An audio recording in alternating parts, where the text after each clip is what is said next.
Regras que serão encontradas nas suas apostilas. Papel. Gente, não é qual papel utilizar não, tá? É como deve estar formatado esse papel. Em A4, em A5, tamanho de margem, tudo isso está na apostila. Fonte. Fonte é o tipo de letra que você vai usar. É Times, é Arial, é outra. As margens, parágrafos, paginação, títulos, referentes. Tudo isso está descrito muito claramente como fazendo a apostila de vocês, tá certo? Então, façam. Cada momento que eu vou fazer, por exemplo, olha, eu estou querendo saber como eu vou tá formatando meu parágrafo. Vai lá na apostila de vocês, está lá escrito como formatar o parágrafo. Tem até como usar o Word para isso, tá certo? Tá bem explicadinho lá. Tendo alguma dúvida, entre em contato com a gente, que a gente vai estar respondendo muito bem para vocês. Gente, basicamente, como é que é elaborado aqui um trabalho acadêmico, um trabalho científico? Você tem os elementos pré-textuais aqui em verdinho, tá? Na minha tela está em verde, não sei qual cor está na tela de vocês, mas começa aqui na capa, passa por folha de rosto, folha de aprovação, dedicatória, agradecimento, resumo, abstract, né? Que é o resumo em inglês, lista de ilustração, lista de tabela, lista de abreviatura, sumário, elementos pré-textuais, elementos textuais, introdução, texto e conclusão. Elementos pós-textuais, referências, aqui em azul os elementos textuais, né? Em amarelo aqui no meu slide, tá? As referências, apêndice e anexo são os elementos pós-textuais. Elementos pré-textuais, gente. Quais são obrigatórios, quais não são obrigatórios? Vamos lá, bem rapidinho aqui, ó. Capa é obrigatório. Lombada, obrigatório apenas para os trabalhos encadernados. O que é lombada, professor? Lombada é aquela parte do ladinho do livro ali, né? Aquela parte que a biblioteca ou as livrarias colocam de frente para o leitor, tá? Aquela parte de lado ali é a lombada. Então, trabalhos que são encadernados devem ter a lombada. Sempre lembrando que nós seguimos o modelo de escrita americano. Então, nossas lombadas, elas são escritas de cima para baixo, tá certo? O modelo de escrita europeu, a lombada é escrita de baixo para cima. Só uma especificidade aqui, tá certo? Uma curiosidade até, né? Folha de rosto, obrigatório. Errata é opcional. Folha de rosto é aquela folha que vai estar contido todas as informações do seu trabalho. A capa, gente, ela é um resumão. Então a capa vai estar o título, o nome do autor, o número do editador, a universidade que se produziu, o ano que foi feito, algumas outras informações que sejam relevantes. Na folha de rosto vai estar tudo, a edição daquele trabalho, o local que ele foi apresentado, o motivo dele estar sendo apresentado, tudo isso vai estar ali na folha de rosto, tá bom? Errata, gente, é opcional, vai depender do trabalho. Talvez algum trabalho você não consiga mais modificar o texto depois que ele já foi publicado, ou que ele já está na biblioteca, então você coloca ali uma errata. Errata é, por exemplo, você vai falar, olha, no parágrafo tal, onde se diz isso, por favor, leia isso. Ou naquele momento do meu texto, ou naquele gráfico, tem tal informação errada, a informação correta é essa. Isso é uma errata, é opcional e vai depender também do trabalho, tá certo? Folha de aprovação, né, que é a folha onde está as assinaturas das pessoas da banca, e a folha onde vai estar dizendo que aquele trabalho foi aprovado naquela instituição. Dedicatórias é opcional, né, você vai estar dedicando esse trabalho para alguém. O mais comum do mundo é pessoas dedicarem aos pais, né, mas podem dedicar a qualquer pessoa que quiser aquele trabalho, tá certo? Agradecimentos, qual que é a diferença de dedicatória para agradecimento? Dedicatória é, estou dedicando esse trabalho a tal pessoa, né, ou ao tal animal, também tem gente que dedica a gato, cachorro, é bem livre aqui, tá, gente, esse momento. Agradecimento também é bem livre, mas tente ser um pouco mais formal. Quanto mais formal vocês forem no seu agradecimento, mais visão profissional, mais profissionalismo você vai passar, tá certo? Agradecimentos é mais discorrido, você vai poder agradecer mais pessoas, mais entidades, mais órgãos, a própria universidade, tudo ali dos agradecimentos. Resumo na língua vernácula, até repeti 2 vezes aqui, é obrigatório o resumo na língua vernácula, resumo na língua do local, tá certo? E normalmente se pede o abstract, que é um resumo em inglês, né? Inglês é a língua, fugiu a palavra da minha mente agora, língua formal, língua mundial. Né? Inglês é a língua que é utilizada no mundo todo para comunicações entre povos de línguas diferentes, né? Então normalmente pede também o abstract.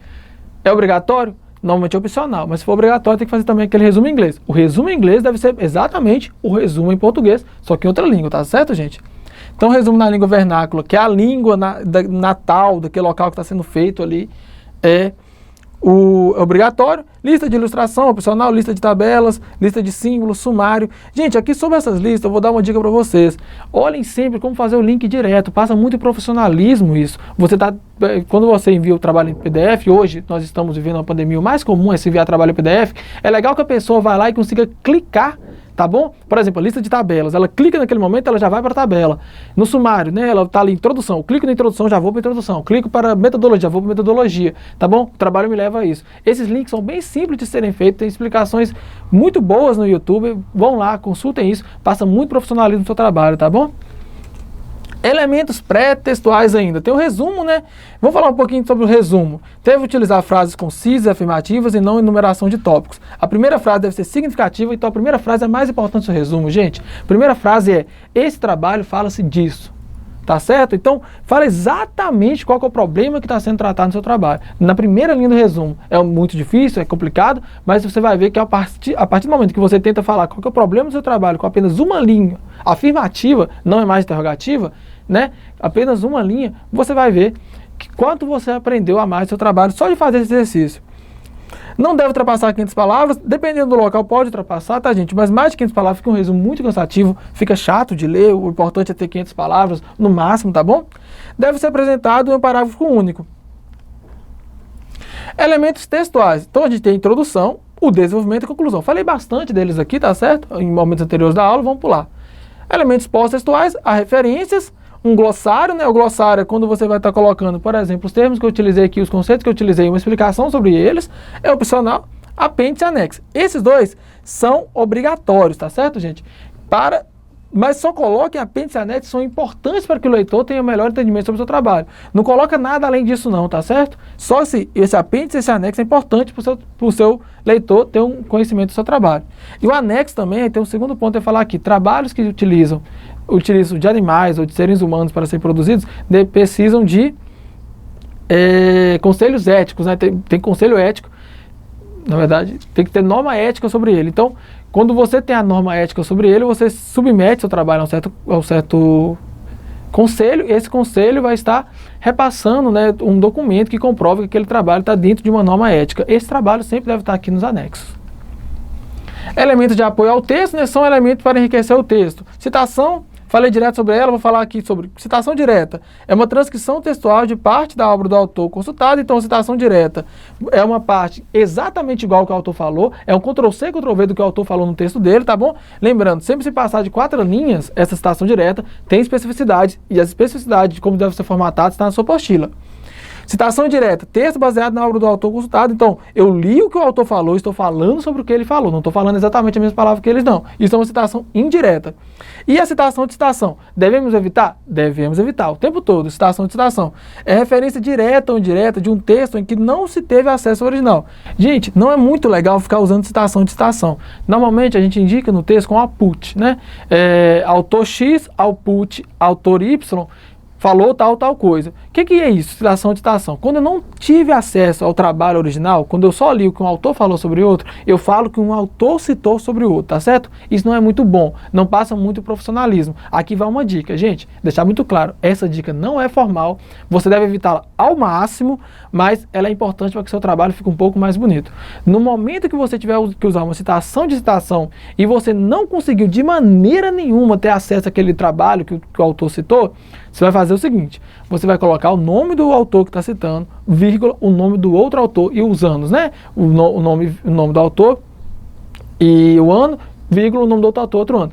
Para parecer que aquela ideia é a ideia dos dois autores, tá certo? Isso aqui é uma dica, vai fazer com que o seu trabalho fique melhor. Ela não é uma dica formal, tá certo, gente?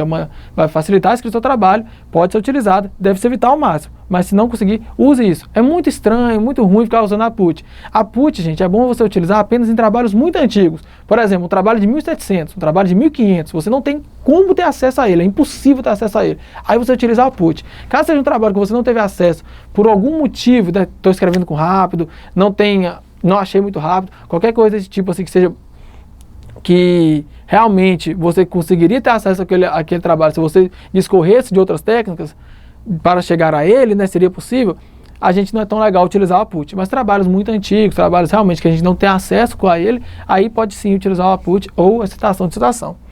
Referência, relacionada apenas à obra a qual você teve acesso. Quando eu usei citação de citação, eu não coloco nas referências a outra citação, tá bom, gente? Aquele autor que citou, ele vai estar nas referências dele, mas na sua não vai estar apenas o autor que você consultou, tá bom?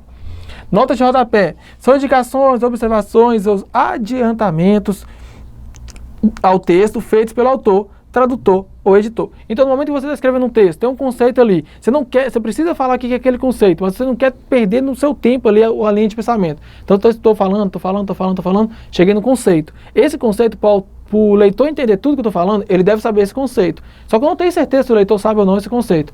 Então eu posso abrir uma parêntese e colocar ali, só que fica ruim, né? O leitor pode perder um pouco ali a dinâmica do texto. O que você faz? Faz uma nota de rodapé. Lá no final do texto escreve: professor, como coloca uma nota de rodapé? No Word é muito fácil. Você clica em referências, vai lá e clica em nota de rodapé. Em outros softwares de estar digitando o texto, tem suas especificidades, mas todas elas, tem certeza. Só você colocar no YouTube como fazer uma nota de rodapé no trabalho tal, né, dentro deste software, e ele vai estar explicando para você.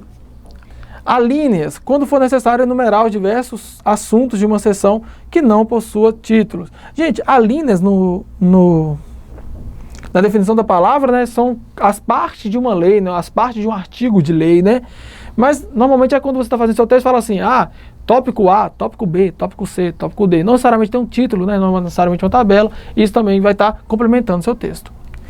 São elementos ainda para enriquecer os textos. Ilustrações, né? São desenhos, gráficos, fluxogramas, fotografias, figuras, mapas, organográficos, enfim, imagens que acompanham o texto. Tabelas. As tabelas podem ser estatísticas de codificação, de conservação, de unidades técnicas, de rotina ou controle e especiais. Antes disso, gente, eu vou falar sobre aqueles dois, ilustração e tabela. Aí vamos colocar o terceiro aqui, gráfico, que entra junto com a ilustração. Pense bem quando você for colocar, se o seu leitor, ao estar olhando apenas aquilo, pensa, meu leitor não vai ler mais nada do meu texto, ele vai estar olhando apenas a minha imagem, apenas a minha tabela, apenas o meu gráfico. Ele vai entender o que está sendo dito aqui? Isso é a sua pergunta que você deve fazer para você ao estar fazendo essas coisas. Então, o título deve estar bem explicado, a legenda deve estar bem explicada, né? Quando você vai apresentar uma tabela, uma imagem, um gráfico que seja, deixe muito claro para o leitor o seguinte: olha, se o leitor tiver contato apenas com isso, ele vai conseguir entender tudo que está sendo dito aqui, e aí você vai estar usando o título, a legenda, os próprios elementos ali dentro para isso. Numerais, né, recomendo escrever por extenso os números de uma só palavra. Então, por exemplo, palavras 1, 16, 20, 100. É legal que a gente escreva por extenso. E quando for grande, né, por exemplo, 1243. Aí você não escreve 1243 não. É mais legal colocar um número mesmo, tá bom, gente? Então, e usar algoritmos, usar algarismo para os números de mais de uma palavra. Agora vamos lá, dicas importantes, bem rapidinho aqui, tá bom, gente? Vamos lá. Olha, tem um monte de site interessante para fazer pesquisa de bibliografia e também de como escrever um bom texto. Está na apostila de vocês, tá certo? Problemas comuns quanto à citação. Escassez de citação. Texto tem muito pouca citação, não passa muita responsabilidade profissional, responsabilidade sobre o que trabalho. Mas também o excesso de citações é chato. Então, saiba elaborar bem quais são as citações necessárias, quais são as referências necessárias para estar explicando o seu trabalho.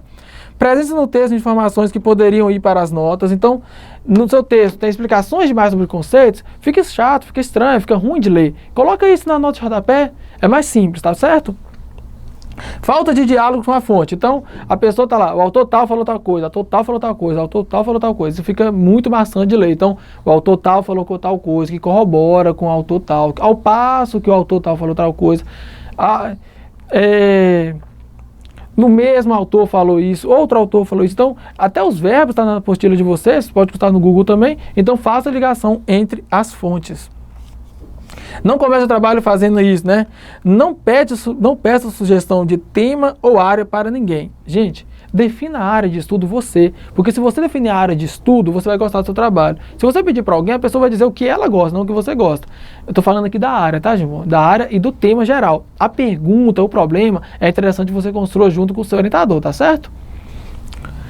Usar ideias muito amplas é ruim, porque você vai perder, talvez, se você pegar uma ideia que é muito ampla, né, como a importância da internet numa pandemia, você não vai conseguir discorrer sobre todo o assunto, você vai estar, de certa forma, tirando você vai estar negando as expectativas do seu leitor ao constar seu texto, tá certo? Na sua pesquisa você vai precisar descobrir alguma coisa que você precisa descobrir, isso é importante. Tanto uma coisa que você quer descobrir, quanto uma coisa que você precisa descobrir para aquela área de conhecimento. Cuidados importantes. Parta do geral para o específico ao escrever. Então, ao escrever, vou pensar qual que é o geral desse tema e vou estar sempre indo para o específico. É muito ruim ler um texto que a pessoa começou do específico, depois foi para o geral, depois voltou para o específico, que é o trabalho dela. Isso fica maçante, fica chato.